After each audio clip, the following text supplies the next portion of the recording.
ओम साई राम। हमारे चैनल में आप सभी का बहुत बहुत स्वागत है।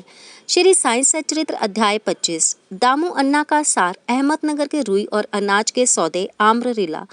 प्राकथन। जो आकारण ही सभी पर दया करते हैं तथा समस्त प्राणियों के जीवन व आश्रयदाता हैं, जो पर ब्रह्मा के पूर्ण अवतार हैं, ऐसे अहेतुक दया सिंधु और महान योगी राज के चरणों में साष्टांग प्रणाम कर अब हम यह अध्याय आरंभ करते हैं।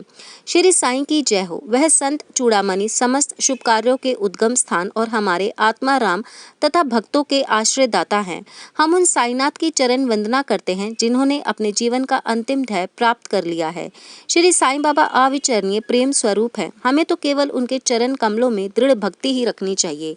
जब भक्त का विश्वास दृढ़ और भक्ति परिपक्व हो जाती है तो उसका मनोरथ भी शीघ्र ही सफल हो जाता है। जब हेमांत पंत के साईं चरित्र तथा साईं लीलाओं के रचने की तीव्र उत्कंठा हुई तो बाबा ने तुरंत ही वह पूर्ण कर दी। जब उन्हें स्मृति पथ इत्यादि रखने की आज्ञा हुई तो हेमांत पंत में स्फूर्ति, बुद्धिमत्ता, शक्ति तथा कार्य की क्षमता ही आ गई। वे कहते हैं कि मैं इस कार्य में सर्वथा अयोग्य होते हुए भी श्री साईं के शुभ आशीर्वाद से इस कठिन कार्य को पूर्ण करने में समर्थ हो सका। फलस्वरूप यह ग्रंथ श्री साईं सच्चरित्र आप लोगों को उपलब्ध हो सका, जो एक निर्मल स्तोत्र या चंद्रकांत मणि के ही सदृश है, जिसमें सदैव साईं लीला रूपी अमृत धरा बहती रहती है, ताकि पाठक गण भी जी भर के इसका पान कर सकें। जो भक्त पूर्ण अंतकरण से श्री साईं बाबा की भक्ति करने लगता है तो बाबा उसके समस्त कष्टों और दुर्भाग्यों को दूर कर स्वयं उसकी रक्षा करने लगते हैं। अहमदनगर के श्री दामोदर सांवला राम रासने का सार की निम्नलिखित कथा उपयुक्त कथन की पुष्टि करती है। दामू अन्ना। पाठकों को स्मरण होगा कि इस महाशय का प्रसंग 6वें अध्याय में शिरडी के रामनवमी उत्सव के प्रसंग में आ चुका है। ये लगभग सन 1895 में शिरडी पधारे थे, जबकि रामनवमी उत्सव का प्रारंभ ही हुआ था और उसी समय से वह जरीदार बढ़िया ध्वज इस अवसर पर भेंट करते तथा वहां एकत्रित गरीब भिक्षुओं को भोजन आदि कराया करते थे। दामू अन्ना के सौदे, रुई का सौदा। दामू अन्ना को मुंबई से उनके एक मित्र ने लिखा कि वह उनके साथ साझेदारी में रुई का सौदा करना चाहते हैं, जिसमें लाभ 2 लाख रुपए का होने की आशा है। सन 1936 में नरसिंह स्वामी को दिए गए एक वक्तव्य में दामू अन्ना ने बतलाया कि रुई के सौदे का यह प्रस्ताव मुंबई के एक दलाल ने उनसे किया था, जो कि साझेदारी से हाथ खींच पर मुझ पर ही सारा भार छोड़ने वाला था। दलाल ने लिखा था कि धंधा अति उत्तम है और हानि की कोई आशंका ही नहीं। ऐसे स्वर्णिम अवसर को हाथ से ना खोना चाहिए। दामू अन्ना के मन में नाना प्रकार के संकल्प विकल्प उठ रहे थे, परंतु स्वयं कोई निर्णय ना करने का साहस व्यक्त कर सके। उन्होंने इस विषय में कुछ विचार तो अवश्य कर लिया, परंतु बाबा के भक्त होने के कारण पूर्ण विवरण सहित एक पत्र श्यामा को लिख भेजा, जिसमें बाबा से परामर्श प्राप्त करने की प्रार्थना की। यह पत्र श्यामा को दूसरे ही दिन मिल गया, जिसे दोपहर के समय मस्जिद में जाकर उन्होंने बाबा के समक्ष रख दिया। श्यामा से बाबा ने पत्र के संबंध में पूछताछ की। उत्तर में श्यामा ने कहा कि अहमदनगर के दामू अन्ना का सार आपसे कुछ आज्ञा प्राप्त करने की प्रार्थना कर रहे हैं। बाबा ने पूछा कि वह इस पत्र में क्या लिख रहा है और उसने क्या योजना बनाई है। मुझे तो ऐसा प्रतीत होता है कि वह आकाश को छूना चाहता है। उसे जो कुछ भी भगवत कृपा से प्राप्त है वह उससे संतुष्ट नहीं है। अच्छा, पत्र पढ़कर तो सुनाओ। श्यामा ने कहा, जो कुछ आपने अभी कहा है वही तो इस पत्र में भी लिखा हुआ है। हे देवा, आप यहाँ तो शांत और स्थिर बैठे रहकर भी भक्तों को उद्गिन कर देते हैं, और जब वे अशांत हो जाते हैं तो आप उन्हें आकर्षित कर किसी को प्रत्यक्ष तो किसी को पत्रों के द्वारा यहाँ खींच लेते हैं। जब आपको पत्र का आशय विदित ही है तो फिर मुझे पत्र पढ़ने को क्यों विवश कर रहे हैं। बाबा कहने लगे कि श्यामा, तुम पत्र पढ़ो, मैं तो ऐसे ही अनाप शनाप बकता हूँ, मुझ पर कौन विश्वास करता है। तब श्यामा ने पत्र पढ़ा और बाबा उसे ध्यानपूर्वक सुनकर चिंतित हो कहने लगे कि मुझे ऐसा प्रतीत होता है कि दामू अन्ना पागल हो गया है। उसे लिख दो कि उसके घर में किसी वस्तु का अभाव नहीं है, इसलिए उसे आधी रोटी में ही संतोष कर लाखों के चक्कर से दूर ही रहना चाहिए। श्यामा ने उत्तर लिखकर भेज दिया, जिसकी प्रतीक्षा उत्सुकतापूर्वक दामू अन्ना कर रहे थे।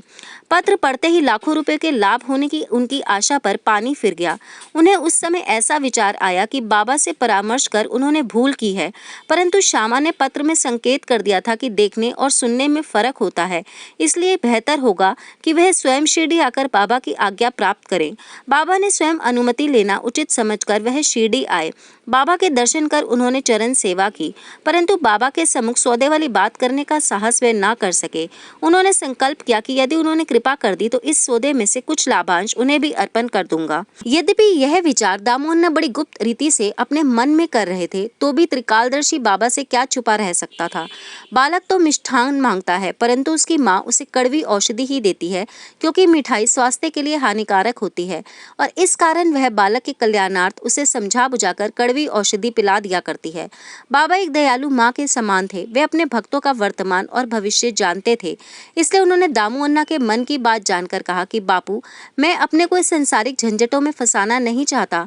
बाबा की अस्वीकृति जानकर दामू अन्ना ने यह विचार त्याग दिया। अनाज का सौदा।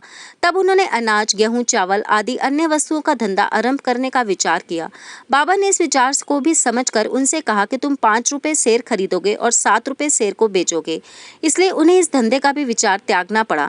कुछ समय तक तो अनाजों का भाव चढ़ता ही गया और ऐसा प्रतीत होने लगा कि संभव है कि बाबा की भविष्यवाणी असत्य निकले, परंतु 2-1 मास के पश्चात ही सब स्थानों में पर्याप्त वृष्टि हुई, जिसके फलस्वरूप भाव अचानक ही गिर गए और जिन लोगों ने अनाज संग्रह कर लिया था उन्हें हानि उठानी पड़ी। पर दामू अन्ना इस विपत्ति से बच गए। यह कहना व्यर्थ न होगा कि रुई का सौदा जो उस दलाल ने अन्य व्यापारियों की साझेदारी में किया था, उसमें उसे अधिक हानि हुई। बाबा ने उन्हें बड़ी विपत्तियों से बचा लिया। यह देखकर दामू अन्ना का साईं चरणों में विश्वास दृढ़ हो गया और वह जीवन पर्यंत बाबा के सच्चे भक्त बने रहे। आम्र लीला। एक बार गोवा के एक मामलतदार ने, जिनका नाम राले था, लगभग 300 आमों का एक पार्सल श्यामा के नाम शिरडी भेजा। पार्सल खोलने पर प्राय सभी आम अच्छे निकले। भक्तों में इनका वितरण का कार्य श्यामा को सौंपा गया। उनमें से बाबा ने 4 आम दामू अन्ना के लिए पृथक निकाल कर रख लिए। दामू अन्ना की 3 स्त्रियां थीं, परंतु अपने दिए हुए वक्तव्य में उन्होंने बतलाया था कि उनकी केवल 2 ही स्त्रियां थीं। वे संतानहीन थे। इस कारण उन्होंने अनेक ज्योतिषियों से इसका समाधान कराया और स्वयं भी ज्योतिष शास्त्र का थोड़ा सा अध्ययन कर ज्ञात कर लिया कि जन्म कुंडली में एक पाप ग्रह के कारण इस जीवन में उन्हें संतान सुख देखने का कोई योग नहीं है। परंतु बाबा के प्रति तो उनकी अटल श्रद्धा थी। पार्सल मिलने के 2 घंटे के पश्चात ही वह पूजनार्थ मस्जिद में आए। उन्हें देखकर बाबा कहने लगे कि लोग आमों के लिए चक्कर काट रहे हैं, पर यह तो दामू के हैं। जिसके हैं उन्हीं को खाने दो और मरने दो। इन शब्दों को सुन दामू अन्ना के हृदय पर वज्राघात सा हुआ, परंतु महलसापति ने उन्हें समझाया कि इस मृत्यु शब्द का अर्थ अहंकार के विनाश से है और बाबा के चरणों की कृपा से तो वह आशीर्वाद स्वरूप है। तब वे आम खाने को तैयार हो गए। इस पर बाबा ने कहा कि तुम ना खाओ, इन्हें अपनी छोटी स्त्री को खाने दो। इन आमों के प्रभाव से उसे 4 पुत्र और 4 पुत्रियां उत्पन्न होंगी। यह आज्ञा शिरोधार्य कर उन्होंने वे आम ले जाकर अपनी छोटी स्त्री को दिए। धन्य है श्री साईं बाबा की लीला, जिन्होंने भाग्य विधान पलट कर उन्हें संतान सुख दिया। बाबा की स्वेच्छा से दिए हुए वचन सत्य हुए, ज्योतिषियों के नहीं। बाबा के जीवन काल में उनके शब्दों ने लोगों में आर्थिक विश्वास और महिमा स्थापित की, परंतु महान आश्चर्य है कि उनके समाधिस्थ होने के उपरांत भी उनका प्रभाव पूर्ववत ही है। बाबा ने कहा कि मुझ पर पूर्ण विश्वास रखो। यद्यपि मैं देह त्याग भी कर दूंगा, परंतु फिर भी मेरी अस्थियां आशा और विश्वास का संचार करती रहेंगी। केवल मैं ही नहीं, मेरी समाधि भी वार्तालाप करेगी, चलेगी फिरेगी और उन्हें आशा का संदेश देगी, जो अनन्य भाव से मेरी शरणागत होंगे। निराश न होना कि मैं तुमसे विदा हो जाऊंगा। तुम सदैव मेरी अस्थियों को भक्तों के कल्याणार्थ ही चिंतित पाओगे। यदि मेरा निरंतर स्मरण और मुझ पर दृढ़ विश्वास रखोगे तो तुम्हें अधिक लाभ होगा। प्रार्थना। एक प्रार्थना कर हेमांत पंत यह अध्याय समाप्त करते हैं। हे साईं सद्गुरु, भक्तों के कल्प तरु, हमारी आपसे प्रार्थना है कि आपके अभय चरणों की हमें कभी विस्मृति ना हो। आपके श्री चरण कभी भी हमारी दृष्टि से ओझल ना हो। हम इस जन्म मृत्यु के चक्र से संसार में अधिक दुखी हैं। अब दया कर इस चक्र से हमारा शीघ्र उद्धार कर दो। हमारी इंद्रियां जो विषय पदार्थों की ओर आकर्षित हो रही हैं, उन्हें बाह्य प्रवृत्ति से रक्षा कर उनकी अंतर्मुखी बनाकर हमें आत्मदर्शन के योग्य बना दो। जब तक हमारी इंद्रियों की बाहरीमुखी प्रवृत्ति और चंचल मन पर अंकुश नहीं है, तब तक आत्म साक्षात्कार की हमें कोई आशा नहीं है। हमारे पुत्र और मित्र कोई भी अंत में हमारे काम ना आएंगे। हे साईं, हमारे तो एकमात्र तुम ही हो जो हमें मोक्ष और आनंद प्रदान करोगे। प्रभु, हमारी तर्क वितर्क तथा अन्य कुप्रवृत्तियों को नष्ट कर दो। हमारी जीवा सदैव तुम्हारे नाम स्मरण का स्वाद लेती रहे। हे साईं, हमारे अच्छे बुरे सब प्रकार के विचारों को नष्ट कर दो। प्रभु, कुछ ऐसा कर दो कि जिससे हमें अपने शरीर और ग्रह में आसक्ति ना रहे, हमारा अहंकार सर्वतः निर्मूल हो जाए और हमें एकमात्र तुम्हारे ही नाम की स्मृति बनी रहे तथा विशेष सबका विस्मरण हो जाए। हमारे मन की अशांति को दूर कर उसे स्थिर और शांत करो। हे साईं, यदि तुम हमारे हाथ अपने हाथों में ले लोगे तो अज्ञान रूपी रात्रि का आवरण शीघ्र दूर हो जाएगा और हम तुम्हारे ज्ञान प्रकाश में सुखपूर्वक विचरण करने लगेंगे। यह तो तुम्हारी लीला अमृत पान करने का सौभाग्य हमें प्राप्त हुआ तथा जिसे हम अखंड निद्रा से जागृत कर दिया। यह तुम्हारी ही कृपा और हमारे गत जन्मों के शुभ कर्मों का ही फल है। विशेष इस संबंध में श्री दामू अन्ना के उपरोक्त कथन को उद्धृत किया जाता है, जो ध्यान देने योग्य है। एक समय जब मैं अन्य लोगों सहित बाबा के श्री चरणों के समीप बैठा था तो मेरे मन में दो प्रश्न उठे। उन्होंने उनका उत्तर इस प्रकार दिया: जो जन समुदाय श्री साईनाथ के दर्शनार्थ शिरडी आते हैं, क्या उन सभी को लाभ पहुंचता है? उन्होंने इसका उत्तर दिया कि बोर लगे आम वृक्ष की ओर देखो। यदि सभी बोर फल बन जाएं तो आमों की गणना भी ना हो सकेगी, परंतु क्या ऐसा होता है? बहुत से बोर झरकर गिर जाते हैं। कुछ फल और बड़े भी होते हैं तो आंधी के झकोरों से गिरकर नष्ट हो जाते हैं और उनमें से कुछ थोड़े ही शेष रह जाते हैं। दूसरे प्रश्न में मेरे स्वयं के विषय में था, यदि बाबा ने निर्वाण लाभ कर लिया तो मैं बिल्कुल ही निराश्रित हो जाऊंगा, तब मेरा क्या होगा? इसका बाबा ने उत्तर दिया कि जब और जहां भी तुम मेरा स्मरण करोगे मैं तुम्हारे साथ ही रहूंगा। इन वचनों को उन्होंने सन 1918 के पूर्व भी निभाया है और सन 1918 के पश्चात आज भी निभा रहे हैं। वे अभी भी मेरे साथ रहकर मेरा पथ प्रदर्शन कर रहे हैं। यह घटना लगभग सन 1910-11 की है।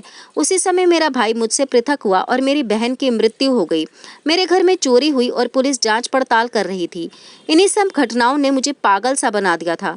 मेरी बहन का स्वर्गवास होने के कारण मेरे दुख का पारावार ना रहा और जब मैं बाबा की शरण में गया तो उन्होंने अपने मधुर उपदेशों से सांत्वना देकर अप्पा कुलकर्णी के घर पूरन पोली खिलाई तथा मेरे मस्तक पर चंदन लगाया।